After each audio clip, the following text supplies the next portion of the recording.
Bonjour Emmanuel Hénin. Bonjour Bertrand Guyot. Bienvenue chez Front Populaire. Donc, pour vous présenter, vous êtes professeur de littérature comparée à la Sorbonne, universitaire donc. Et le 7 et 8 janvier 2022, vous étiez co-organisatrice d'un colloque intitulé « Après la déconstruction, l'université au service des idéologies ». Alors, Pas au service, au défi des idéologies. Au défi, mon Dieu. Au défi des idéologies. Donc, de ce colloque est né un an plus tard ce livre, qui reprend le même titre, et qui recueille les textes d'une soixantaine, 60 je crois, intervenants lors de ce colloque. Donc on peut parler de Jean-Michel Blanquer, Pierre-André Taguieff, Bérénice Levé ou bien encore Luc Ferry. Mais il y en a beaucoup d'autres, bien évidemment. Alors, avant de plonger un petit peu dans le cœur de ce livre, je voudrais qu'on parle un petit peu de ce qui s'est passé autour de ce colloque. Donc déjà, simplement savoir assez rapidement pourquoi finalement ce colloque et qu'est-ce qui en a été l'élément déclencheur. Alors l'élément déclencheur a été la fondation un an plus tôt de l'Observatoire du décolonialisme par un certain nombre d'universitaires alarmés de voir la confusion militante entre la science et le militantisme à l'université. Voilà, de voir la science prise en otage par un certain nombre de militants, et alors à divers degrés bien sûr, et encore une fois je ne dis pas que dans les champs de recherche où cette science ou pseudo-science s'exerce, à savoir principalement les genders, les études de race et les études décoloniales, tout soit à jeter ou tout soit négligeable. Simplement, il y a de plus en plus une prise en otage d'un certain nombre de champs par des concepts, qui sont tout simplement des pétitions de principe non prouvées. Et donc nous voulions nous élever contre cela, et donc il y a eu la fondation en janvier 21 de l'Observatoire, et un an plus tard, on a pensé que pour se faire connaître et pour sensibiliser le grand public à cette question, il serait bon de faire un colloque. Alors ce qui est surprenant oui et non, parce que finalement organiser un colloque, c'est plutôt sain dans la démarche, vous avez rencontré beaucoup d'hostilité. Donc est-ce que vous pouvez nous dire un petit peu comment elles se sont matérialisées et quels ont été les arguments finalement de vos opposants? Alors elles se sont matérialisées très clairement dans des appels au boycott, des appels à manifester sur la place de la Sorbonne, de la part de l'UNEF notamment. Ça, c'est de la part des étudiants. Des pressions faites sur certains collègues pour qu'ils ne viennent pas, donc ils se sont désistés au dernier moment. Sur notre informaticien qui s'est aussi désisté au dernier moment, ce qui fait qu'il y a eu un énorme cafouillage avec Zoom dans les premières minutes, parce qu'on a dû le remplacer vraiment au pied levé. Et puis, dans la presse. C'est-à-dire que dès 3 jours avant le colloque, il y avait des tribunes entières pour dénoncer sa tenue. Alors, il y a 2 raisons pour lesquelles nous avons braqué nos adversaires, entre guillemets. Premièrement, parce que nous touchions juste, tout simplement. Nous dénoncions un vrai malaise, un vrai problème dans l'université. Donc il y a eu une sorte de crispation autour de cela. L'université étant assez largement quand même à l'extrême gauche, et donc dès qu'on touche à cette question-là, cela braque.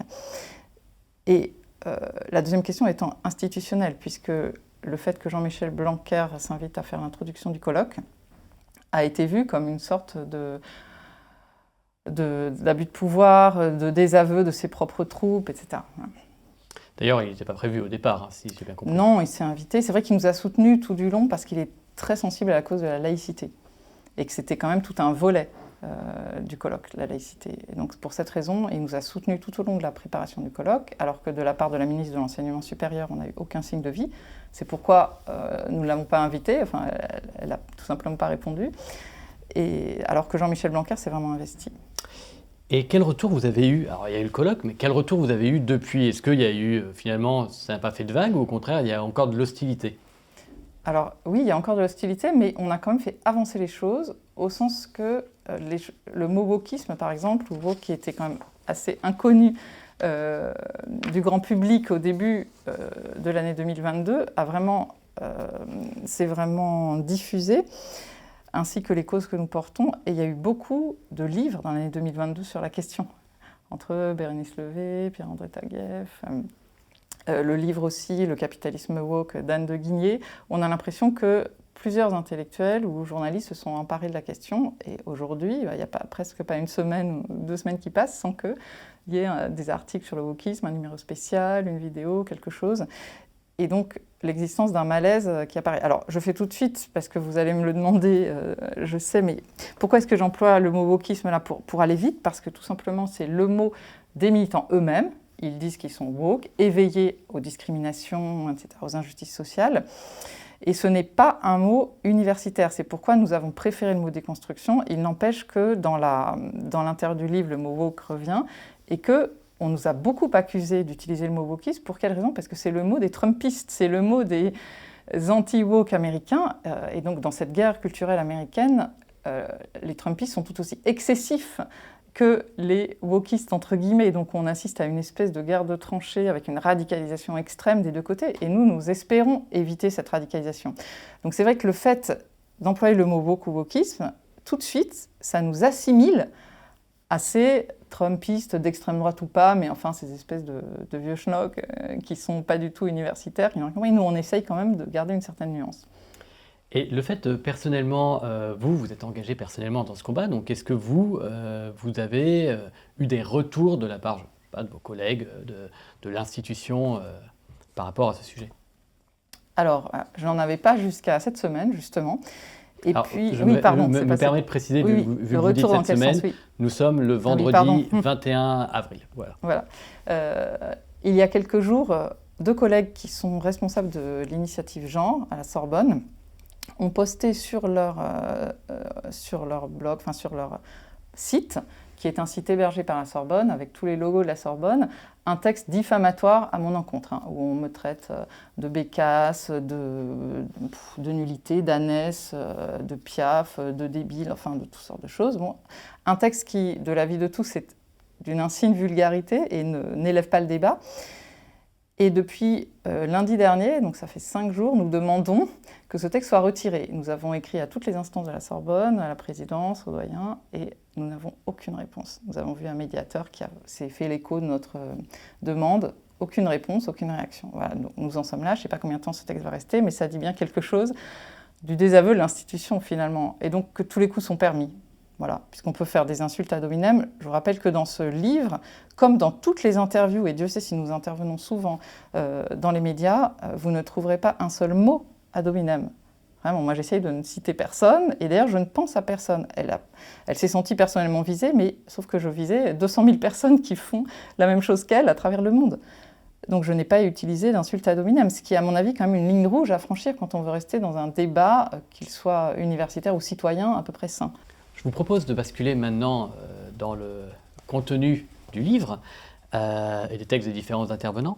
Alors pour introduire rapidement cet échange, là aussi faisons bref, mais est-ce que vous pouvez nous dire un petit peu quel est l'historique de cette notion de wokisme, notamment en France? Alors, quand est-elle apparue? À quel moment on a commencé à s'en inquiéter? Quels ont été peut-être les grands penseurs? Mais de façon assez brève. Oui, alors d'abord, la notion de wokisme, justement, je préfère pour le coup prendre la notion de déconstruction si ça ne vous embête pas. Et puis je vais parler du wokisme après.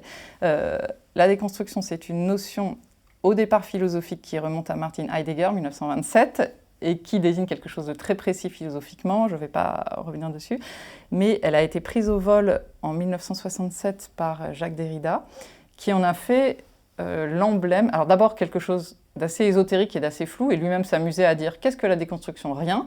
Donc il met tout et son contraire sous ce nom. C'est une sorte d'arme ludique, mais d'arme aussi qui est déjà tournée contre la civilisation occidentale, puisqu'il dénonce le phallogocentrisme, c'est-à-dire la domination des hommes, de l'Occident, et du logos, c'est-à-dire de la raison. Donc on a déjà en germe, en 1967, on a tout. Or, cette théorie, alliée à celle de Foucault sur l'idée que tout savoir et pouvoir, sur la dénonciation, c'est vraiment l'extrême gauche des années 60-70, sur la dénonciation de l'Occident, de l'impérialisme colonial, etc. Tout cela émigre aux États-Unis, puisque ces penseurs sont invités sur les campus dans ces années-là. Et là, ça a un succès incroyable, et on en fait une sorte de théorie extrêmement simplifiée, sous le nom de French Theory, qui fait des émules sur place. Par exemple, Gayatri Spivak qui va fonder les études décoloniales. Et donc tout ça se passe vraiment sur les campus dans les années 70. Et ensuite, revient en France, mais beaucoup plus lentement. C'est-à-dire que les départements de Gender, Post-Colonial Studies, Cultural Studies se fondent dans les années 80 aux États-Unis. Et en France, en 2000, le mot genre n'est pas compris encore dans ce sens. Donc on utilise le mot gender. Parce que genre, ça veut dire, je sais pas, un genre littéraire, par exemple, voilà, ou ça veut pas dire masculin-féminin. Or, c'est depuis les années 2000 que ça s'est accéléré en France, dans les universités, avec la création, surtout depuis 2010, de très très nombreux départements d'études de genre, d'études décoloniales et autres, ou d'études postcoloniales plutôt.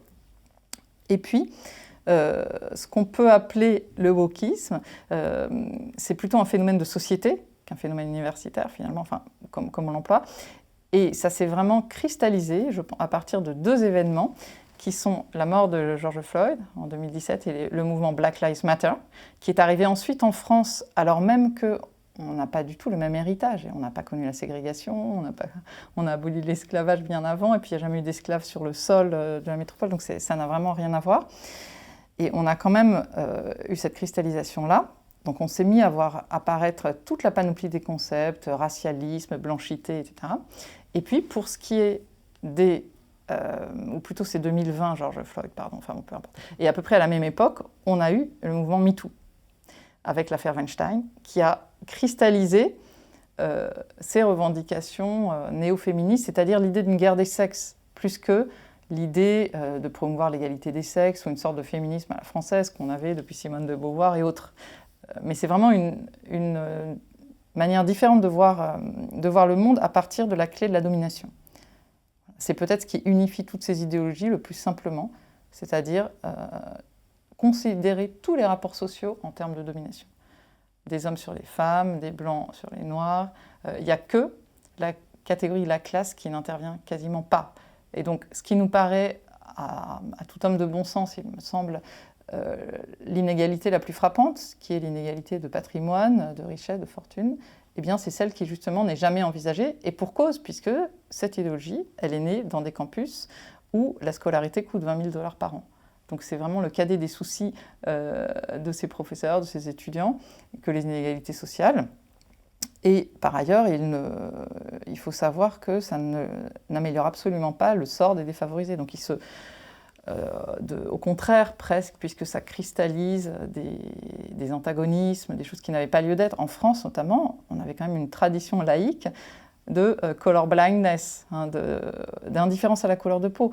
Quand Joséphine Baker arrive des États-Unis, au début du XXe siècle, elle est toute étonnée de pouvoir s'asseoir à une terrasse de café, que tout le monde la considère absolument comme une Française, comme une Blanche, alors que ce n'était pas du tout le cas aux États-Unis à l'époque. Donc, à quoi bon importer cette tension qui n'existait pas? Ça ne fait que ajouter des problèmes et ça n'en règle aucun. J'ai envie de vous demander, le wokisme, je vais reprendre votre expression, la déconstruction, parce que c'est clairement le mot que vous lui préférez, si je comprends bien. Quel projet il vise? Parce que pour l'instant, on voit bien la phase 1. La phase 1, c'est déconstruire. Mais pour quel projet? Et ça, c'est quelque chose qu'on n'a pas forcément en tête. Les grands penseurs, vous parliez de Jacques Derrida tout à l'heure. Qu'est-ce qu'ils veulent au fond? Quelle société veulent-ils? Eh bien, c'est bien le problème. Nous sommes plusieurs à penser, que c'est une idéologie purement négative. Qu'elle vise d'abord la destruction de l'Occident.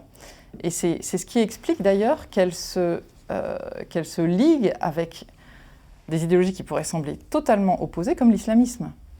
Puisque je rappelle qu'en termes d'islam, il ne fait pas très bon afficher sa diversité de genre, etc. Il ne fait pas très bon être femme aussi dans certains endroits. Et on peut trouver des déclarations ouvertement destructrices. Par exemple, alors je peux en citer 2. D'abord, une des plus célèbres activistes queer, Marie-Hélène Boursier, devenue ensuite Sam Boursier, écrivait il s'agit à propos de ces cultural studies, il s'agit de parasiter les disciplines existantes, de mettre en péril leur stabilité, la conception du sujet humaniste ou universaliste qu'elles continuent de présupposer.